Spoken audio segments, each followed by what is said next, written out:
This conference will now be recorded. Hello everyone.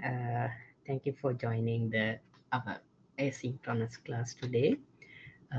This lesson is about inverse functions. That's section 5.4. Right. So let's see what do we mean by an inverse function. Oh, basically we'll start with inverse relations. Now, first of all, let me quickly remind you what a relation is. So we studied about relations quite a while ago. Relation is basically something like this. Now, if you have a collection of ordered pairs like 1, comma 2, 4, comma 5, 7, comma 8, these are called ordered pairs, and this collection altogether is called a relation. Okay, and we kind of did we defined quantities called domain and the range for these relations, and later we extended that idea to functions as well. Now we have another definition associated with these relations, and that's called the inverse of a relation, and it is denoted by this symbol. uh, so basically what you should do is, if they give you a relation and if they ask for the R inverse, all you have to do is just interchange the x and y values and write that down. So here this is the relation, and the inverse of this relation is 2 comma y, 2 comma 1, 5 comma 4, and 8 comma 7. That is the inverse of this relation. All I did was I just interchanged these xy values and wrote the new ordered pair, and that's called an inverse. That's it. uh, right, so that's called an inverse of a given relation. Now let's do this example.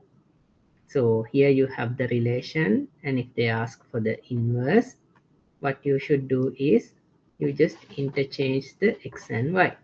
Here you have 4 comma negative 1, so I write negative 1 comma 4, and then 2 comma negative 3, and 5 comma 0. That becomes the inverse of this particular relation. uh, the next one is given by a formula. I will talk about it later. uh, But before that, let's try to figure out the domain and the range of the relation as well as the inverse. So accordingly, this is the relation that was given to us, and we simply interchange the x and y values to get the inverse of this relation. So okay, we have that. And then let's try to find the domain of the relation. So to get the domain, you just have to extract out the x coordinates. So that becomes 4, negative 3, and 0. And to get the range, you have to extract out the y coordinates. So it becomes negative 1, 2, and 5. That is the uh, range of this given particular relation. And so just a reminder, we have done these definitions before. Okay, so if you don't remember these, I highly advise you to go back to those previous chapters and study that first, then come here. Okay. uh, right, and then by looking at this R, we were able to get the inverse of that relation. So it's basically another collection of ordered pairs. So if they ask for the domain, the x values will become the domain of this R inverse. That's negative 1, 2, 5, negative 1, 2, 5. And the domain becomes 4, negative 3 and 0. 4, negative 3 and 0. Now see, this is a very important property that we will always see when it comes to domains and range. When it comes to relations and its inverses. So the domain of the relation becomes the range of the inverse. Range of the relation becomes the domain of the inverse. You always have that kind of corresponding similarities when you take the relation and its corresponding inverse. Right.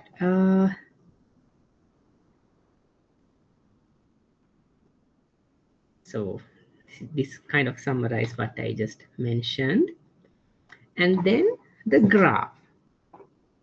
So let me take a copy of this one.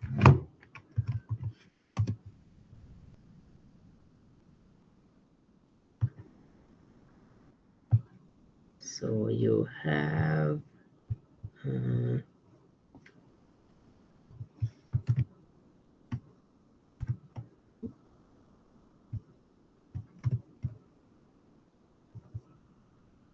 this is the relation and the inverse that we were working with. So if they ask you to draw the graph, let's think about this one first. You have to plot 4 comma negative 1. That's 4 comma negative 1, this point. Then you have negative 3 comma 2, negative 3 comma 2, that's this point. And 0 comma 5, that's this point. So that's the graph of this relation. And similarly, we can plot the inverse of that corresponding relation. So this is negative 1 comma 4, negative 1 comma 4, 2 comma negative 3, this one, and finally 5 comma 0. Remember, when you have these coordinates, the first coordinate represents x values, the second coordinate represents the y values. Okay, so up to this point, what you should understand is when you have relations, you can get the inverse. You can also graph the relation and its corresponding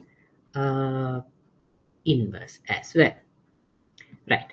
So that's like a basic idea about inverses. Now you should know how to get the relation, how to get the inverse when the relation is given by a formula like this. Okay. Now remember, all relations are not functions, but all functions are relations. So if it is a function, you can consider it as a relation, and if it is a relation, it may or may not be a function. Now those are the things that we have done before.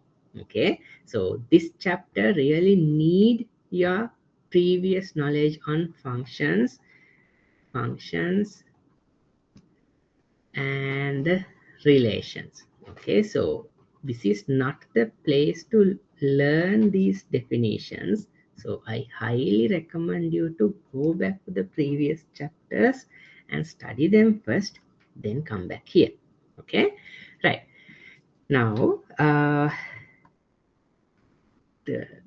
goal of this next part of this chapter is to identify the inverse when the relation is given like this, and mostly they are functions. So there is a certain method to get this one. I will teach that soon, but before that, let's think about the graphs. So if we revisit this particular problem where I drew the graph, so what I did was I drew the graph of the relation, and I also drew the graph of the inverse of that relation. Okay. Similarly, for this one, if an equation is given, we can draw the graph, and there will be a certain way to find its relation. and we will be able to draw the graph of the relation as well.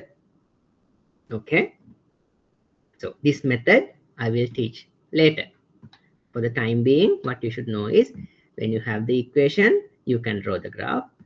And if you have the equation of the relation, you can draw the graph of that as well. All right. Okay. So going from here to here, this part I will cover later in this chapter. Now, let's think about these two graphs. This is the graph of y equals x squared, something we have already done. And there is a method to find the inverse of y equals x squared. I will do that later, but once it is done, this becomes its graph. So now you have the graph of the relation and the inverse of the relation. Okay, so there is a missing part which will be done later. Right, now once you have the graphs, there is another thing that we should be able to do. That is to identify whether they are functions or not. Okay, uh, right, so let me quickly remind you some of the things you need here. Now when we discussed the functions at the beginning, we saw that you can draw graphs even if it is not a function. So for something to be a function, it should pass the vertical line test. Okay, so for something like this, it passed the vertical line test, so it is a function. If you don't remember what the vertical line test, please go back to those chapters and study them first. Okay, right. Now if you have something like this, then it does not pass the vertical line test. It's basically you can draw a vertical line with more than one intersection. So it does not pass the vertical line test, so it is not a function. Which means just because you can draw a graph doesn't mean it is a function. Something important. All right. So now here, when you think about the functions or the equations and its corresponding relations, they are in fact graphs, right? So we just have to see whether the given relations or these graphs are functions or not. So what I'm asking is this a function? And again, is this a function? Now, if you know the graph, you can say like this one, the first one, that is the graph of this y equals x squared, actually pass the vertical line test. So this is a function. But think about this one, that's the inverse of this. I still didn't tell you how to get from here to here. But once you do that, you will have this graph. So just focus on this graph and see whether you can identify whether it is a function or not. That is not, because if you draw these vertical lines, you can see there are more than one intersections. So it fails the vertical line test, which makes it not a function. So now what happened here? We had a graph which is a function, but when you take its inverse, it was not a function. Okay, that's important, right? Now the original relation was a function but not its inverse. Okay, now the good news is uh, there is a way to look at the first graph, this one, There's a way to look at this graph and predict something about its inverse. You don't have to draw the inverse to get this conclusion. There's a certain direct way to get this conclusion only by focusing on this graph. Okay, so what I want to determine is whether the inverse is a function or not only by looking at this graph, right? Okay, so what's that technique? That's called the horizontal line test. Now, when it comes to these line tests, now we have done two. We already did the vertical line test, and here we have the horizontal line test. What does it say? Let f be a function.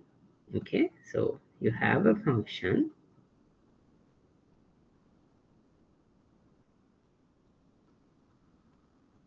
We say that the graph f passes the horizontal line test if every horizontal line, now we are drawing horizontal line in the plane, intersect the graph no more than once. It's basically the same as the vertical line test, but now you draw horizontal lines. Okay, if you can find at least one line with more than one intersection, it tells something about the f inverse. Okay, so it means if you have more than one intersection, you say it fails the horizontal line test. So f inverse is not a function. But let's say if you have a graph like this, something like this. Okay, now no matter how you draw the horizontal lines, you get at most one intersection. So it passes the horizontal line test. And what is the conclusion? Its inverse is a function. That's the difference.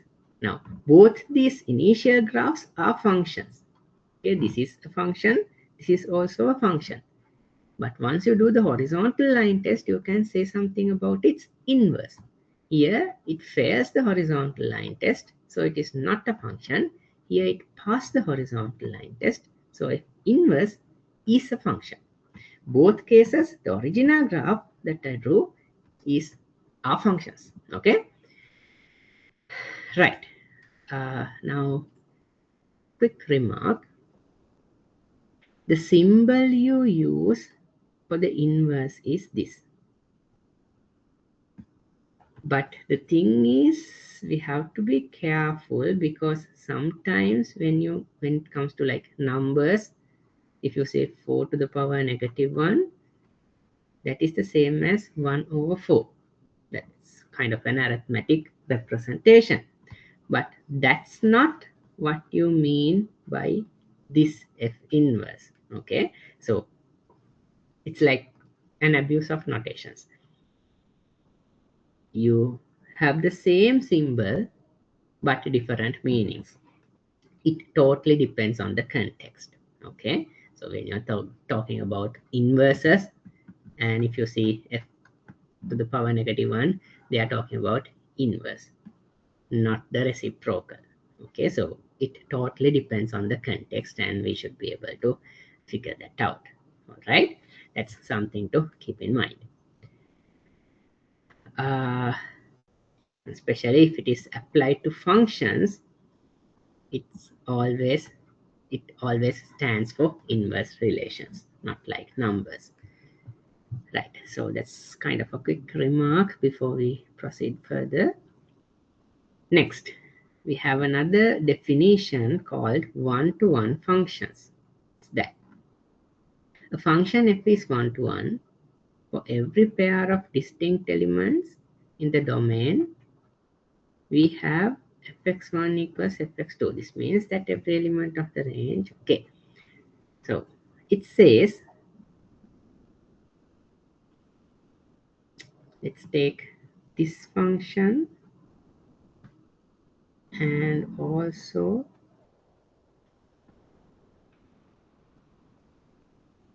this function. For example, I'm trying to explain what do they mean by f being 1 to 1. What is that? So it says for every pair of distinct x1 and x2, you pick any two random x1, x2 values, their corresponding function value should be different. So in other words, you can see here, let's take 2, and this is the equation y equals x squared. So if this is 2, this becomes 4. How about negative 2? At negative 2 also, the y value is 4. So basically when x is equal to 2, fx is equal to f2 is equal to 4. When x is equal to negative 2, once again fx becomes f of negative 2. That's again 4. See, two different x values but the same answer. So if this happens, you call it not 1 to 1. Not 1 to 1. So 1 to 1 means one element in here will match with exactly one element in here.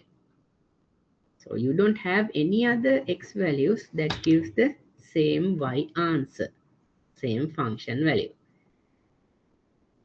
A unique x value will give this particular y, no one else. That's called the one-to-one property. So the uh, horizontal line test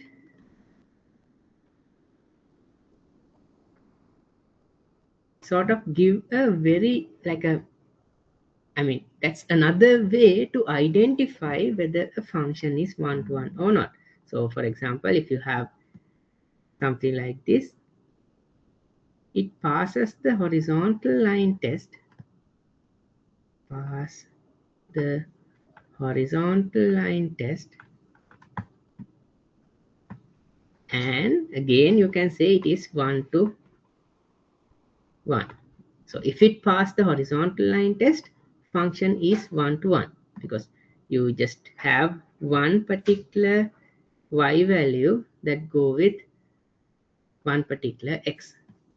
But if it fails the horizontal line test, so for example something like this one failed the horizontal line test, failed the horizontal line test,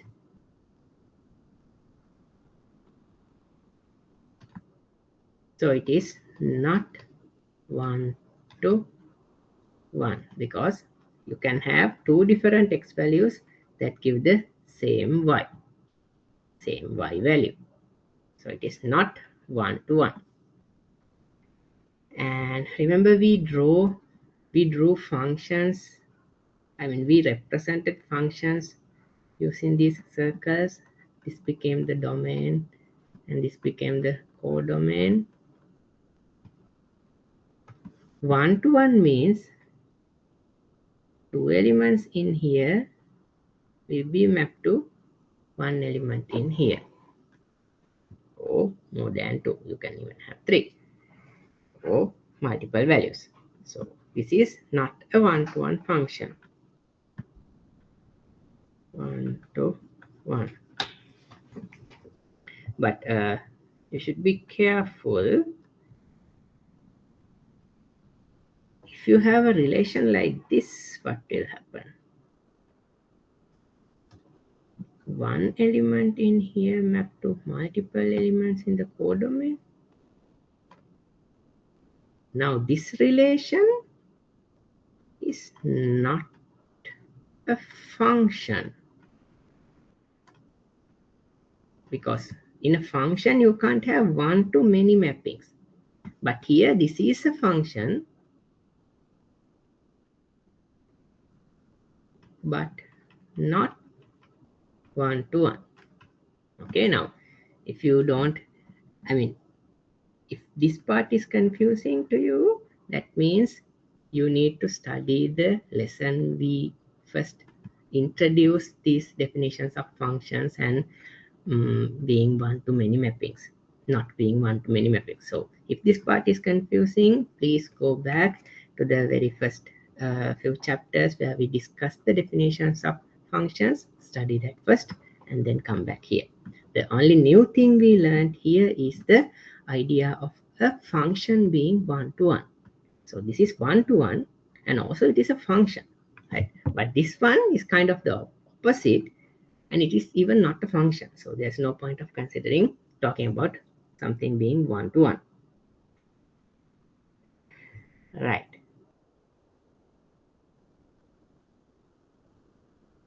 Now let's do these two problems. I mean, you can maybe pause this video and try to do these two problems and then start listening. Okay. Right.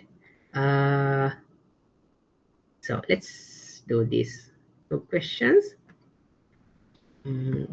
Here they ask to determine if the following functions have inverse functions, right? So you just have to do the horizontal line test, right? Now for that you have to know your graphs, and we have done quite a lot about graphs and about transforming the graphs, right? So this one, it has this shape. The first graph has this shape.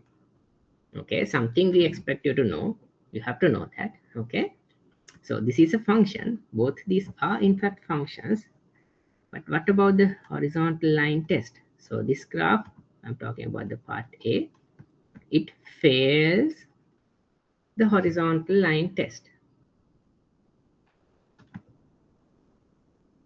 In other words, you can say it is not one to one. And then, as I explained earlier, its inverse is not a function. You can have inverses, but they are not functions. So here they asked to determine if the following functions have inverse functions. So here it does not, because the inverse is not a function. Because of this reason, this failed the horizontal line test. So the inverse is not a function, but this is a function. Okay, right. The next one. And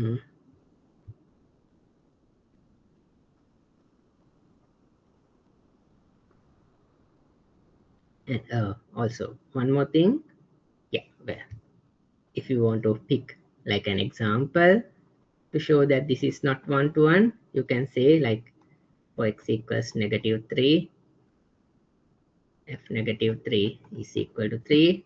For x equals to +3, once again f3 is equal to 3. So you have the same y value for two different x values, so it is not one to one. Once again, you can get into the same conclusion.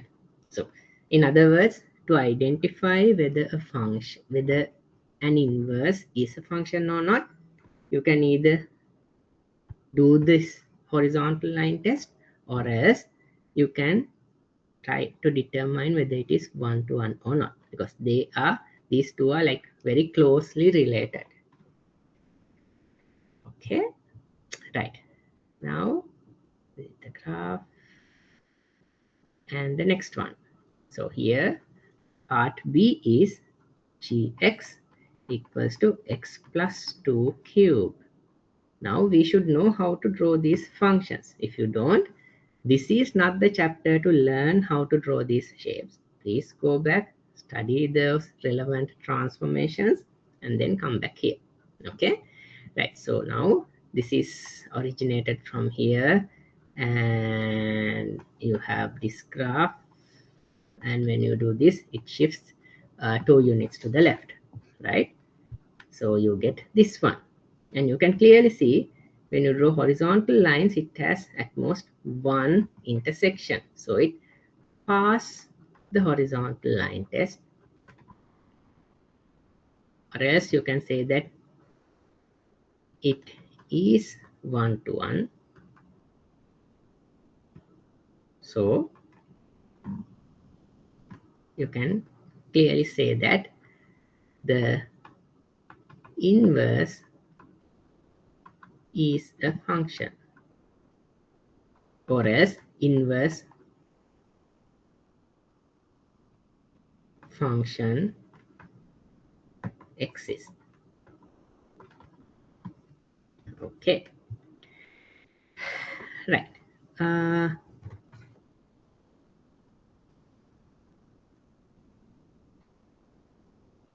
Now the next part is to identify the formula of the inverse when the function is a one-to-one function. So basically, if you have a one-to-one function, and if the formula is given, we should be able to take these steps to identify f inverse. Let me show you an example first. So this is the given function, which is in fact a one-to-one function. You can test that by drawing this graph, and you should know how to draw these graphs. Okay, and okay, fine, this is a one-to-one function. So when they ask you to determine the inverse, you will be doing these things. These are the steps that were mentioned in the previous slide. We will go through them one by one, but this is the final answer we expect. So x minus 2k plus 1. So inverse is equal to x minus 2 cube root plus 1. So at the end of the day, you have the equation for fx, the equation for f inverse x. That's what we expect you to do. So going from here to here requires these three simple steps. They are simple steps. As long as you understand them, they are like pretty simple. You just have to like switch between x and y values. Okay, so let's try that. Let me take a copy of this one.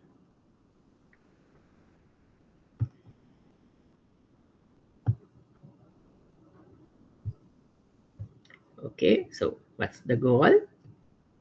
The idea is to go from here to here, right?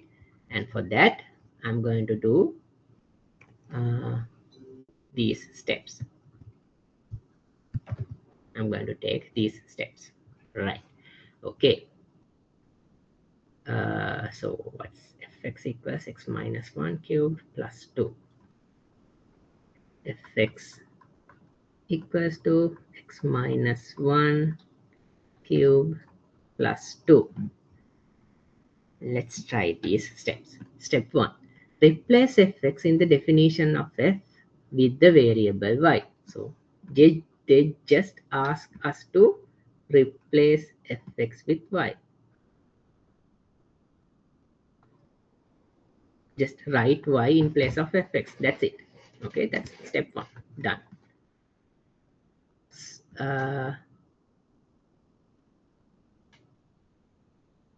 Solve the equation for x. In other words, they ask us to subject x, or in simpler terms, just take this x to the other side and push everything else to the right hand side. Okay, that's the part where you need a bit of calculation. That's the second step. So you just have to like get rid of all these attached numbers to x, isolate it and move it to the left hand side and push all the other things to the right hand side. Okay, so for that, let me take this 2 to this side. You have y minus 2 x minus 1 cube. Okay, and then to get rid of this cube, I can do, you have this one,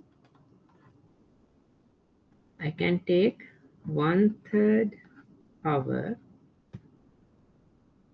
on both sides, because when you have something raised to the power 3, and if you take the 1/3 power, this becomes 3 times 1/3, and this becomes 1 equals to a. Right? Why did this happen? If you have a power raised to another power, the two powers will be multiplied together. That's like an arithmetic rule. Okay, now so at the end we have y minus 2 to the 1/3 power equals to x minus 1, because this and this will cancel out. And then you can push this 1 to the other side and you get y minus 2 1/3 plus 1 equals to x.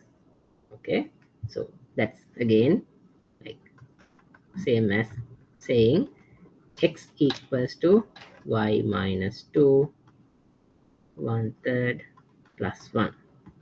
It's like here you have y minus 2 1/3 plus 1 equals to x, and I rewrote it as x equals to the same quantity. Okay, right.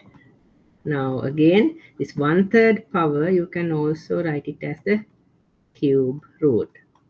That's again something I mentioned earlier when I was explaining about transformations. Okay, so this 1/3 is basically the cube root. And the step 2 is done. Right? Okay, so these are the steps we followed. And let's try the third step. It says replace the x in the resulting equation with f inverse and replace each occurrence of y with x. Now replace x with f inverse. Instead of this, they ask us to just write f inverse. And each occurrence of y, here you only have y, like you can only see y only once in this case, but if you have like different y variables in different locations, you have to do this to all. You just write x in place of y. X minus 2 plus 1, and that is the answer. Okay, so this step 2 is the part where you will have to do some calculations, but it's again some simple arithmetic, like you just have to substitute the x and push everything to the other side. Then the step 3 is simply writing f inverse x in place of x and writing x in place of all the y values in the other, on the other side. In this case, you only had y once, but if you have like y repeated anywhere else, you should do this to all those y values. Okay, right, so that's the answer. This is the function, this is the inverse, and these are the steps we followed to get the inverse. All right, okay, now let's do the next one. Let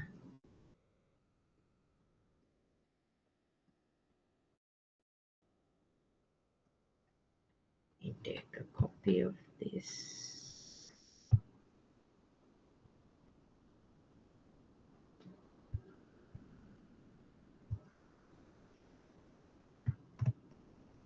Okay, so this is the function.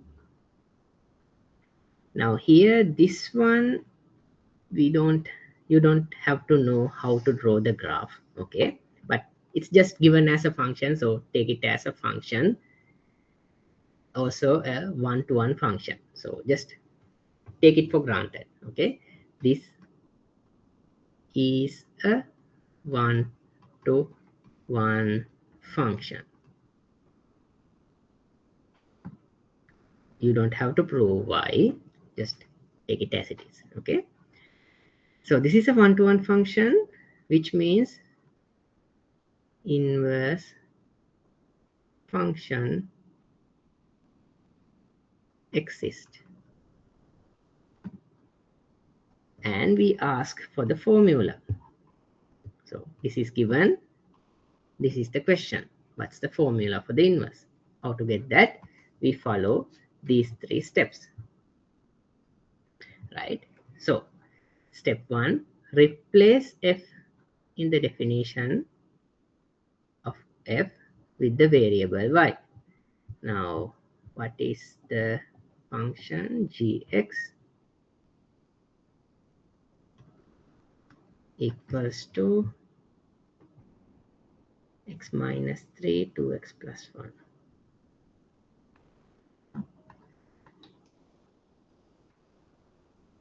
And what's the instruction?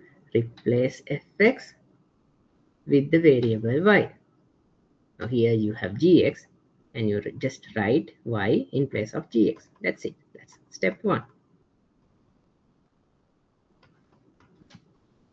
And solve for x. That's the part where you need to do some calculations, okay? So when you have this, how do you solve for x?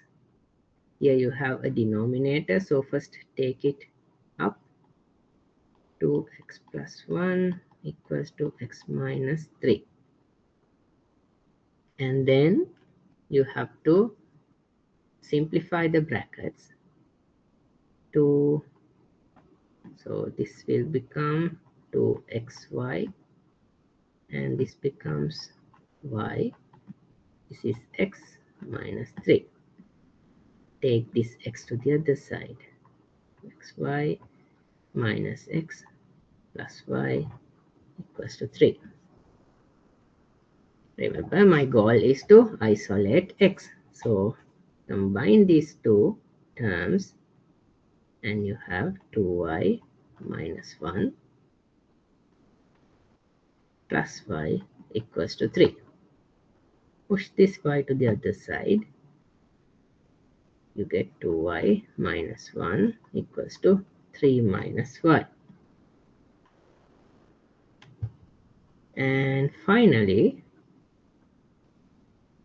take this term down because it's a multiplication, so you divide 2y minus 1. And that's the end of step 2. And then what is step 3?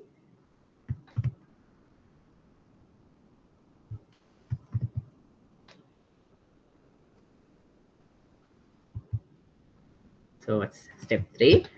Replace x in the resulting equation with f inverse x and replace each occurrence. Replace x with f inverse. So here I'm going to let me see whether I can erase this. Okay. So replace x with f inverse. Let's do that. Replace x with f inverse. And replace each occurrence of y with x. Each occurrence, now here you have two occurrences of y, and replace it with x. You have 3 minus x over 2x minus y. That's it. That's the equation of the inverse. So at the end of the day, you have the function, a one-to-one function given as a one-to-one function, and its inverse. Now here it's not f, but let's go with g inverse because the original formula was given with respect to g. So you have the equation of gx and you have the equation of G inverse X. That's it. Okay. Right. Next, what you have is finding the inverse of a restricted domain function. So that's another important part. Now, sometimes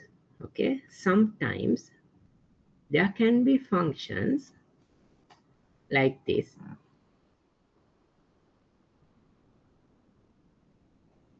Okay, you can have functions like this, which is not one-to-one. It failed the horizontal test.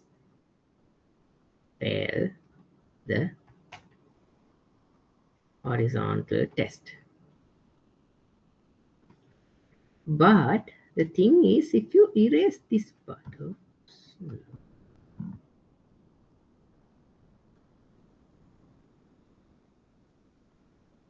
so you have a function like this.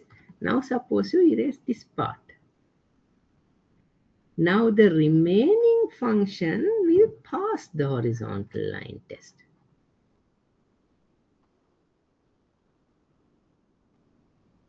See, in other words, if you restrict the domain from here onwards, it's okay. But if you take this entire thing, it's not okay. So this is an example where you have, this is an example of a function where it does not have an inverse on the entire domain, but once you restrict the domain, it becomes okay, right? So now let's think about this, the given example. That's the equation x plus 1 squared minus 3. And you have to know how to draw the shapes of these functions, right? And it was done in the previous chapter where we discussed about transformations. Okay, so now we know how to draw the shape of these functions. And accordingly, the shape will be this, right? And see what they say. The graph of f is an upward opening parabola with this vertex as shown in the figure. We can restrict the domain. So that is, if you think about points starting from here onto this side, on this domain, it's like you just forget about this part. Function is one-to-one and it has an inverse function. Inverse, f inverse function exists. Or you can also, instead of going in this direction, you can also go in this direction. Let's just forget about this part. And if you draw horizontal lines, it again passed the horizontal line test. So f inverse exists as a function. But the thing is, if you think about the entire thing, this domain, and if you draw horizontal lines like this, then it does not pass the horizontal test. So it is, you don't have an f inverse function, right? So that's something nice about these graphs. Even if this entire graph does not have an f inverse function, as soon as you restrict the domain, things become much better. Okay, right. So now again, this is kind of the most difficult part in this chapter. That is, you have this function equation. If you draw this, it does not have an f inverse because it failed the horizontal test. But if you choose the domain accordingly, then we kind of saw that it passes the horizontal test, so it should have an inverse. So in this first example, they have chosen this domain, so it passes the horizontal test, so it must have an inverse. Now, the question is, what is that inverse? So that's like, what's the equation of that? Now, to do that, let's adopt the same set of instructions. You have fx equals to this.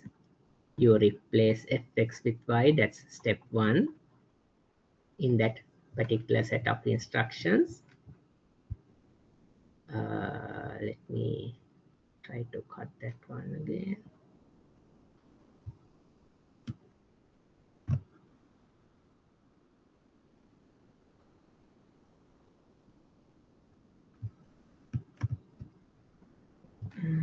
Let me erase this. Okay, so now we are going to follow the steps. Replace fx with the variable y. Replace fx with the variable y. Done. Solve the equation for x. Okay, now remember, we are talking about this domain starting from -1 to infinity. Now, there's a special characteristic you can see when it comes to these x values. Now, the domain represent the x values. Okay, so if the x values are greater than -1, what happens if you add a 1 to both sides? It becomes greater than or equal to 0. Okay, so x plus 1 must be a non-negative number, right? Now, let's keep this in mind and let's do this one. Now here, I'm going to solve for x. So take this 3 to this side and you have this, and you take the square root. Remember, when you are taking like a square root, or like, let's say, if you want to solve something like this, the way we do is you take the square root along with plus and minus. That part we again did sometimes back when we were solving quadratic equations. I said whenever you have something squared equals to a number, what we do is we write whatever the number here along with plus or minus the square root of this number. Okay, but in this case, in this particular case, as we are on a restricted domain, now we know x plus 1 is always greater than or equal to 0. So when you are going from here to here, what you have is x plus 1 squared y plus 3. So here what you have is x plus 1 squared equals to y plus 3. Let me double check. Okay, so if we forget about the domains and everything, the next immediate step will be to have x plus 1 square root plus or minus y plus 3. That's the normal procedure we have seen before. But in this particular special case, as we are restricting the x values, now we know x plus 1 is always greater than or equal to 0. So this negative should not be there, because it's never going to be a negative number. Therefore, when you do this simplification under this restricted domain, you have to be very careful to only assign the positive square root. So from here to here, you will only get the positive square root. So this one, when you simplify on the restricted domain, you do not write this one, but instead you go with x plus 1 equals to y plus 3 square root. Okay, and then you can move this one to the other side, and you have y plus 3 minus 1. So that's the end of step 2. And the next part is just replace x with fx, f inverse, and all the y values with x, which gives you the formula, right? Now, it becomes more clearer when you do the same thing on the other domain, okay? So, remember, we are working on this graph. We are working on this graph, and we said on this side, it is okay, and separately on this side, it is again okay, right? So, let's work on this side now. Let's try to concentrate on this side.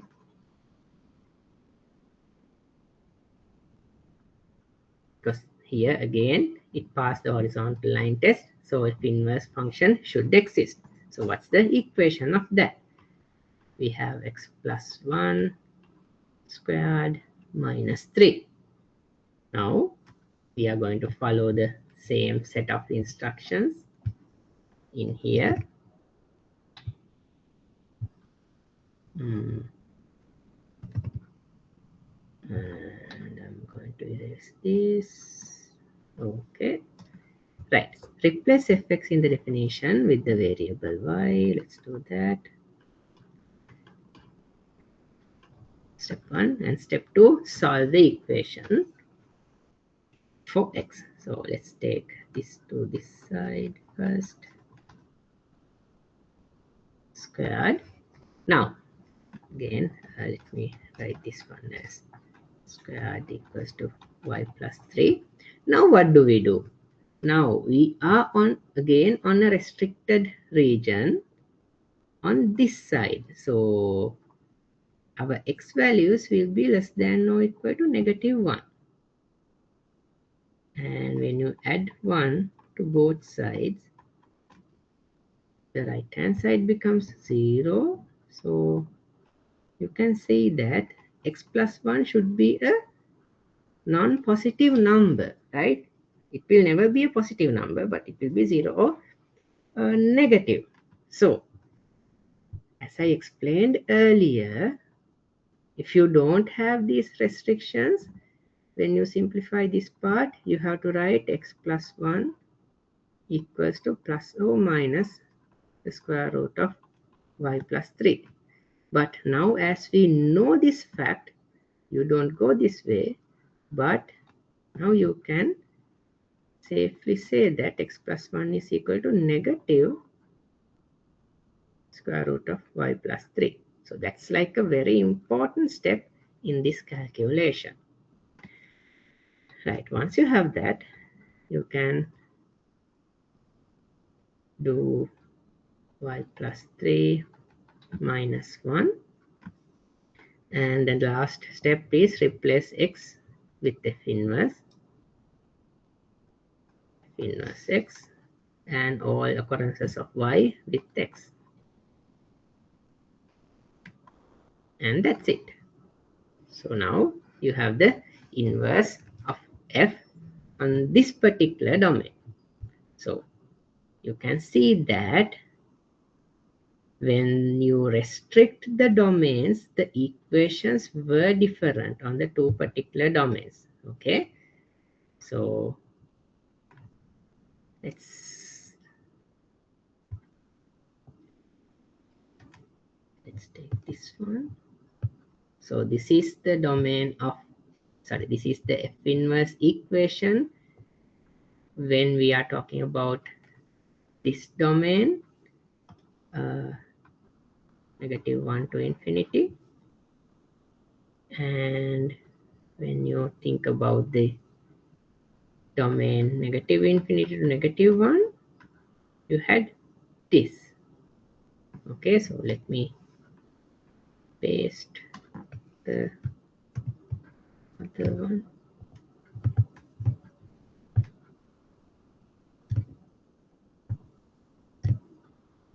See, there is a difference.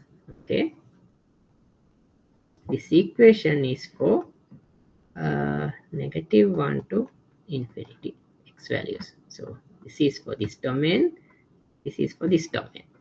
They are different, right? So that's a very important calculation. Okay, and when it comes to graphs of the f inverse, there's a simple trick to obtain the graphs. That's just draw this y equals x line, and the inverse will be the reflection across y equals x line. So just it's like, consider this as a mirror and look from this side on the image of this, and how does the image of this looks through this mirror looks like. I mean, what's the nature of the image of this line when you look through the mirror? That image is the f inverse. Okay, so when we did transformations, we did things like uh, reflecting through the x-axis, reflecting through the y-axis, right? Those two things we covered under transformations. And here, this is the reflection through y equals x. That's something special, okay? And to do that, you have to get the inverse. All right, okay. Now, one last thing. We already talked about function compositions. If you don't know what this is, please go back to the previous chapter and study that first. Okay.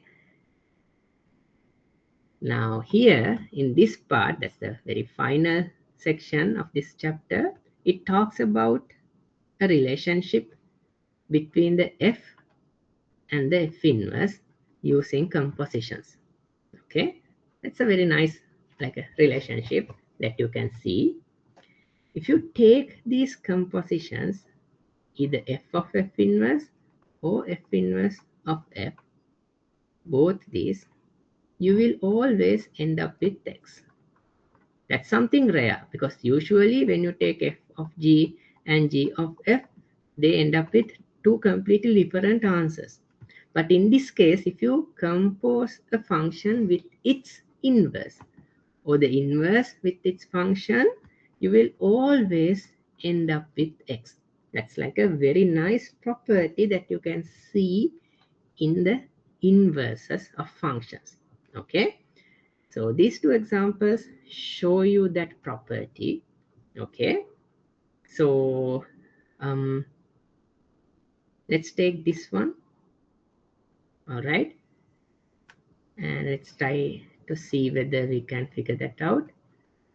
What I'm trying to say is, if you take this fx, x minus 1 cube plus 2, and if you compose it with f inverse x, you should get x at the end, right? Let's see whether that happens. So you have f inverse input. The input for fx is f inverse. So all these x values will be replaced with this inverse. That is, you have inverse x minus 1, 3 plus 2. Now you know the equation of the f inverse. It's given. And also we know how to calculate that. So let me substitute 1/3 plus 1. That's f inverse. And you already have another. This is plus 1. That's given. And you already have another negative plus 2. And this one and this negative one will cancel out. So you get 1/3, and you already have this one plus 2. Okay, this 1/3 and this 3 will cancel out, leaving you with just x minus 2 to the power 1, which is just that number, because a to the power 1 is just a. Plus 2, you get x. See, that happens. Not only this, but if you take the other way around, so let's take a copy of this.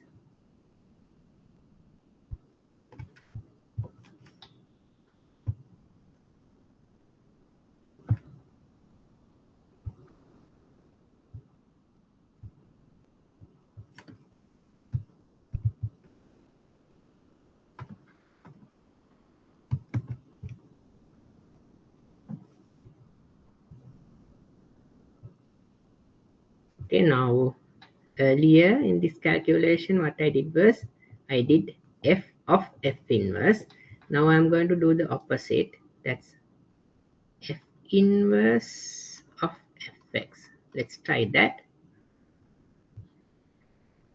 Now this is my f inverse and I'm using fx as the input. Okay, so here you have this x will be replaced with fx minus 2 to the power 1/3 plus 1. Now the fx formula is this. So let me write that one. X minus 1 to the power 1/3 plus 2. And these numbers were already there.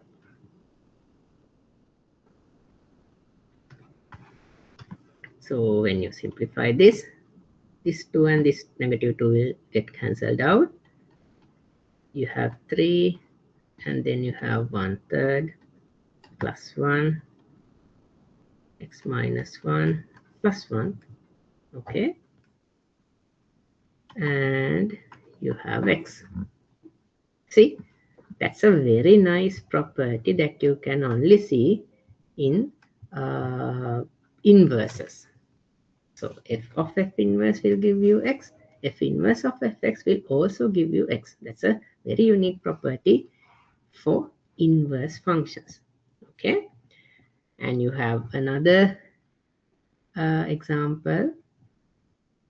Let's do that too.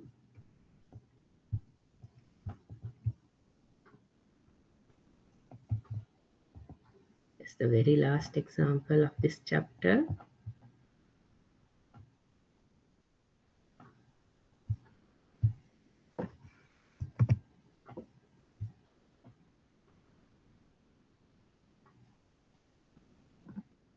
Okay, so what I'm trying to do is I'm trying to get g of g inverse x. That means for this input x, I'm going to have g inverse, which is this. Okay, so let's do that slowly. You have this x in place of x. I'm going to have g inverse x, and you have the negative 3. You have 2 and another x, which will be replaced by g inverse and the plus 1. Okay, now I know the formula for g inverse, which is this, so I'm going to substitute that formula. X minus 3 over 2x minus 1. So that's the g inverse. Minus 3 was already there, and then you have a 2, and then again the formula for gx, that's x minus 3 over 2x minus 1, and this plus 1 was already there. Okay, now it is a matter of simplifications. Let me double check. Yes. Okay. So here you have a fraction. How do you simplify these fractions? We have to take it to a common denominator. Okay, first only focus on the numerator. Okay, so I'm only focusing on this part, right? So for that, I'm going to have x minus x minus 3 over 2x minus 1 minus 3 times 2x minus 1 over 2x minus 1, right? And then this, you have 2 times x minus 3 over 2x minus 1 plus 2x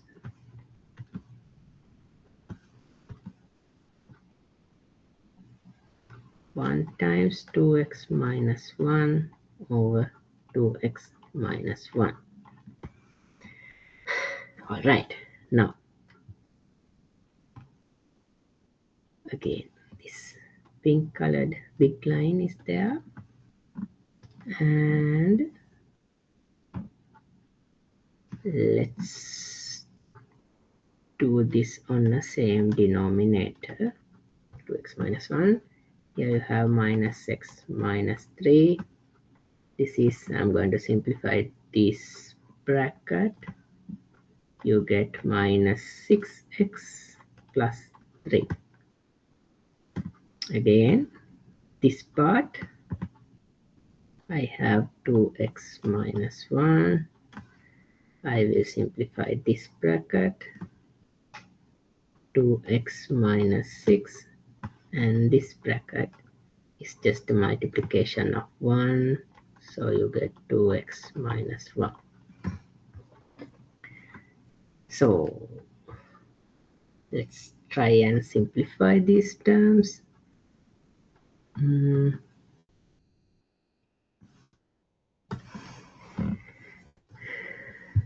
This negative 3 and this positive 3 will cancel out.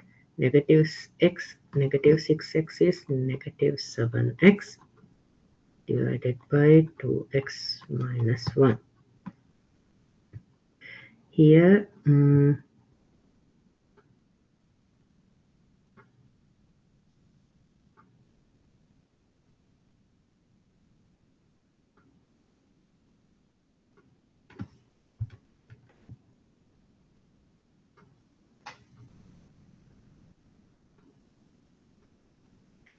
let me check.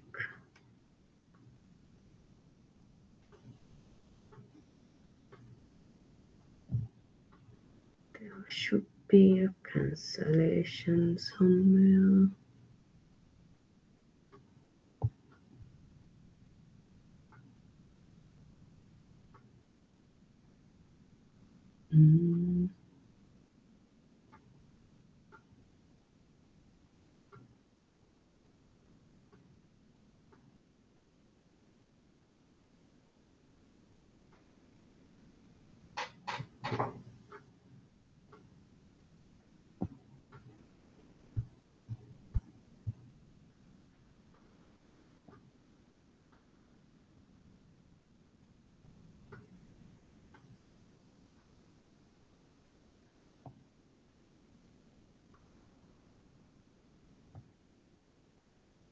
Oh, this is the other way. Okay, okay, let's see. So this is 4x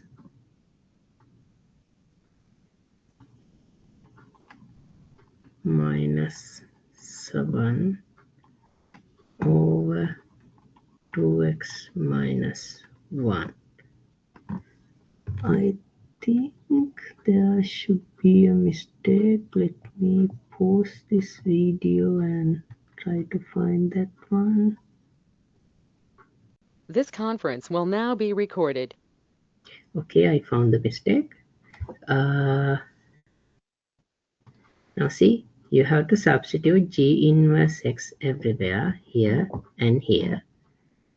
G inverse X is minus X minus 3 or 2X minus 1. So that's minus X minus 3 or 2X minus 1. This should be negative. Okay. So this should be negative, and therefore this should be negative. So that's negative 2X.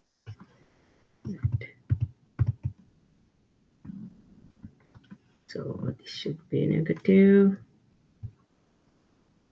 This becomes negative because you are doing the brackets. So this negative 2x and positive 2x will be 0. So here it's not 4x, it's just negative 7 because the x values vanishes. So at the end what you have is this term. How do you simplify this term? So what you have here is just negative 7x over 2x minus 1 divided by minus 7 over 2x minus 1. And when you have divisions of fractions, you do this. 2x minus 1, you multiply with the reciprocal, negative 7. And this will cancel out. This negative 7 and this negative 7 will cancel out. You will get x as the answer. Okay. So basically what we did was we took g of g inverse x and it will give you x, right? And here in the slide they have done the other way.